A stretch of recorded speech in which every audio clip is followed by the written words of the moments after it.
Yo. 10 players back in a house. With our top 5 superhero and comic book character movies. And we've got to send a holler out a box and wave whose list was our inspiration for dropping this one. Now we're just dropping our favorite 5 like wave, so this isn't based on 5 4 3 2 1. You know. As in 1 being the best. Honest truths, these are just the top 5 flicks we enjoyed the most. And by the way, we're gonna use a little common sense in this. So we're not gonna make any old movies exempt due to inferior special effects of that era. The sad news though, is some of the older special effects are actually better than a new CGI crap. But we're gonna consider the times and what those same movie makers would have done with access to modern technology. Lot of these old movies had no foundation and set the stage for today's flicks. They were the original creators starting something for today's movies, which mostly ride off of the names of creators of the past. So we're gonna respect these facts. You know. Because like we got a lot of respect for those who paved the way, especially dealin' in a fight game. Like we hate when a new motherfucker comes along claiming they're better while sitting on the foundation of the very ones who set the stage to help them become that so-called better they're bragging about. Then they're spitting on a very ones they wouldn't even be in that position without. It's different for us because Trouble and I been being taught by old motherfuckers since we was kids. They were the ones in a gym providing the knowledge. So we've got respect for older works. Not crappy older works, so don't get a shit twisted. Lot of times we revisit movies we loved and we're like, damn. That was fucking crap. I remember thinking that shit was so good. Sometimes you don't realize you're evolving and you simply remember the feeling you got when you saw something a first time. Then we see it again and realize it was garbage. Other times we see something and realize it was better than we thought.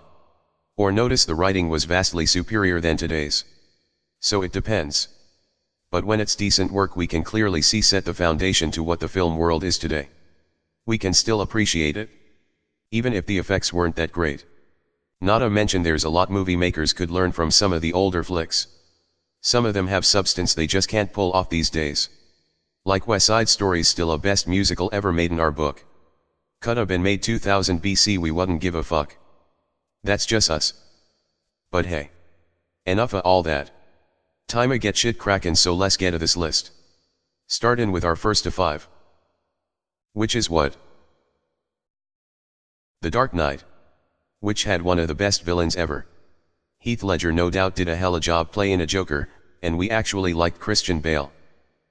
Well. As the Batman, that is. Personally I didn't like the motherfucker at first. He did kinda have an annoying Batman voice, but he grew on me. Even more so once seeing this guy. Bale was dramatic and we took the motherfucker seriously. Like he had something Ben just doesn't possess.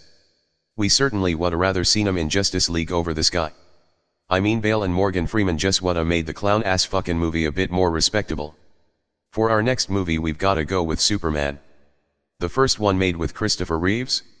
That flick was the foundation to the Superman movies to come. And considering the times and advancement in technology, that's our favorite Superman. Yeah, we know it's an old flick, but it started something. First things, Christopher Reeve had a thin face yet looked more like Superman in a comics than any other who's played the part in a big screen flicks. And that movie did the best job in our view, showing the entire story from Krypton to manhood. Plus that Lois Lane was the most likable with spunk. The rest of them just bore the shit out of us. Just bland ass boring chicks with nothing to offer other than being a face on screen. Not to mention they don't even try and get someone that even remotely looks like the actual comic characters these days. But ultimately the writing was better. From the relationship with him and Lois to his biological and Earth father. Making a choice to do the forbidden, listen to his Earth father instead and turn back time. Shit was just a dope story. One of the problems in these recent superhero flicks is you don't get enough public reaction in the movies. Like these superheroes would be the most famous motherfuckers in a world, yet you rarely see reaction from the public in a recent superhero flicks.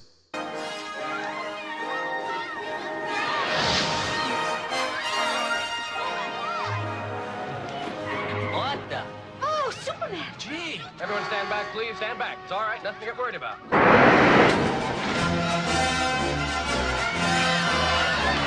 I can't believe it. I just cannot believe it. He got her.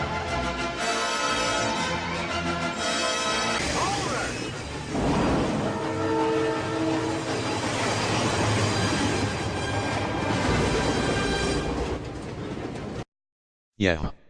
Like that. Not to mention every story's about saving the fucking planet these days.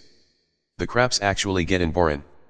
The imaginations of the writers is just so fucking stumped in these times.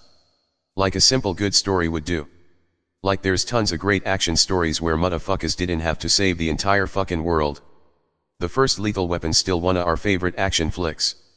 They wasn't saving the fucking planet in a shit. It's just a good story about taking down some dirty motherfuckers. You don't always have to be saving the entire Earth or universe from a fucking threat to make a good movie. One of the problems is these little human writers seem to have no clue how vast the actual fucking universe really is. But public reaction is virtually zero in these flicks. You see. The aura. The mystery. Of the starring character. Capturing the public. People wondering who the fuck that man is. Where he's from. Why the man's in town. The shock when he does the unexpected. The curiosity of how he learned to do the shit he does. Or the reaction of the people during an intense situation. Good or bad. You see. For a true moviegoer. Who seriously wants to enjoy the big screen experience. I don't think it's nice you laughing. It tunes you into what's really going on. Gives you the feel of the experience. However, you don't get that shit today. The superhero just pops up, then they're fighting the bad guy trying to save the Earth. Same fucking crap non-stop. And you're supposed to care that they save the Earth. Even though they never give you a decent foundation to make you give a fuck, because you never get the story to any humans personally suffering. Like you've gotta show the people in pain. Make the audience fucking feel it. Like make us fucking care. If you don't get a seat of people in pain, who gives a fuck? But nah, the big bad guy just shows up and they gotta save the world and just start fighting him. Or they'll show some people running in a street that's like extras you don't give a shit about.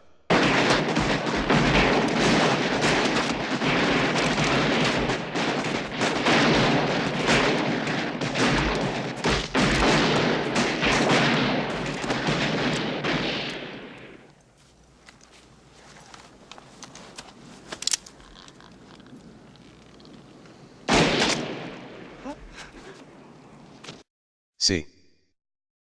You gotta feel the boy's pain. Those so-called little nobodies in the movie matter. There's no reason for a superhero without them. Because they're the fucking reason they're superheroes. The first Superman did a better job with the little people. Truths, we wouldn't mind seeing that entire movie redone in a future. With updated effects. But DC would probably fuck it up. And number 3 on our list is Spider-Man 2. That movie had some of the best web-slinging and swinging scenes of all the Spider-Man movies in our book. Too much of it looks CG these days. But the effects artist did a damn good job making it look authentic in that movie. Not to mention we actually enjoyed the villain and writing. Mary Jane finding out Spider-Man was Peter along with his identity being unveiled in a train scene was a nice twist. Naturally, some of the stuff doesn't matter to fans once people see the story and a little time passes, but seeing it for the first time without knowing what's about to occur is something we often forget the thrill of. So that no doubt's one of our favorites. And next in our top 5 favorites is Infinity War. No need to get too deep into why, since most of y'all's recently seen it, but Thanos is one of our favorite villains for now. We mentioned Boxing Wave mentioning he liked the movie but something was missing in it. For us it was the romantic chemistry, and as we mentioned above, everyone's saving the world these days in these superhero flicks, yet we never really see the pain of the people. We don't mean these quick scenes of extras running in a street, but really show the pain. However, these days the bad guy just shows up and they're fighting the motherfucker. It's the yin without the yang. Showing you the battle without ever showing you what they're battling for, which makes the foundation to the action scenes less potent than they could be. But other than that, we loved the movie and definitely got it as a top 5. And now, for our last on our list. No doubt one of our favorites, and we've got some personal artistic reasons for why. But the movie that's gotta make our list is Conan the Barbarian. And we don't mean the recent Conan Jason whatever the fuck his name is played, but the first Conan with Arnold. First, that movie was patented after Frank Frazetta's Conan, the artist behind the original big adult Conan comics, not the little ones made for kids, but the adult Conan comics, which always had Conan chopping off limbs. Showed tits and ass, blood and sex with theft, witches, monsters and warlocks throughout the storylines. Frazetta was a badass. His Conan was on a different level. Frazetta's art altogether was on another level, and he took you in a worlds. And that film we've gotta acknowledge as the first adult comic flick. Cruelty.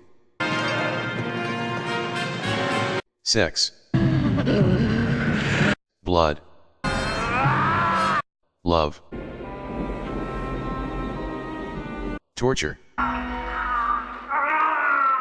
Ruthlessness. Crucify him. Friendships. Sorcery.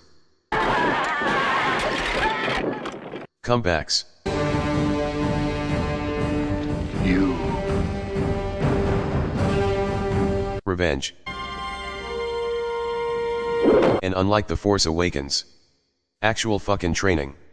Like Conan didn't just wake the fuck up, and he was Conan, this skilled muscle-bound barbarian warrior, for no logical fucking reason. That movie was the shits. And brought Frazetta's Marvel Conan alive. The second they made PG and was a decent movie, but first was the shits. Based on a real Conan. Blood, sex and sorcery was what the original adult Conan comics was about. And James Earl Jones was one of our favorite ruthless villains.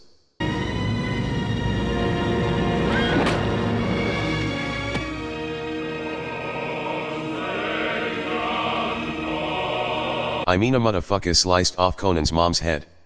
In front of the kid's face. While he was holding mommy's hand. That's worse than a Joker. The story had a foundation for revenge. The shit was raw. None of these rubber suits with bumps to make the motherfucker look muscular. They got a real motherfucker in Arnold and just got raw in that flick. Killing his people. The beatdowns. The crucifixion. Killing his father. His mother. His people, killing his woman. Turning him into a slave. Everything he ever loved this man took mercilessly. Like this villain seriously fucked Conan's life with no empathy in the least. Now Jason whatever his name is played Conan in their latest one. Which fucking sucked.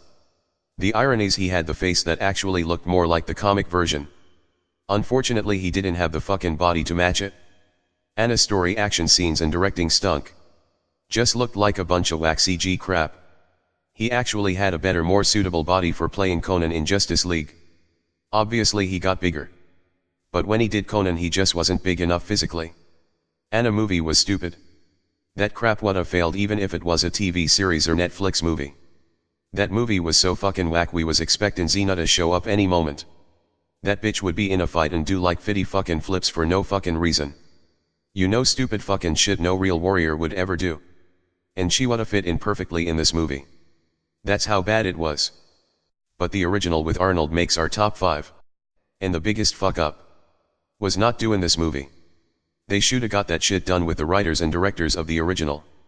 However, there's actual talk of Arnold showing in a sequel. Legend of Conan.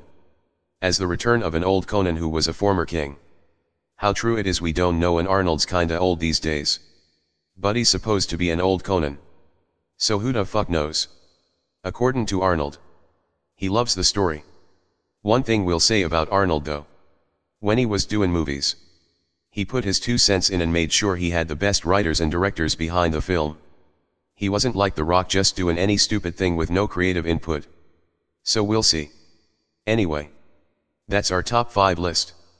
And for just a few honorable mentions. We seriously enjoyed Civil War, Blade, Black Panther, Doctor Strange, Watchmen, Iron Man, Keaton's Batman, and even a first Spider-Man with Tobey Maguire. The school scenes was a little whack because we have no idea what fucking New York school that shit was supposed to be. Like, movie makers should really get motherfuckers that's actual New Yorkers to help with these films. Like, I recall watching Rumble in a Bronx with Jackie Chan. Chan's fighting in a Bronx. With like desert mountains behind him. I was expecting to see like a few palm trees next. Spider-Man didn't have nothing that bad in it, but it still had a few scenes that wasn't what New York's like in the least. However, other than a few quirky scenes, we seriously enjoyed the movie in a overall big picture. So that's it for our top 5. But before we exit, we're gonna leave a link to a trailer from Budget Videos. Because the shit cracked us a fuck up. And until our next one. Peace. We're out.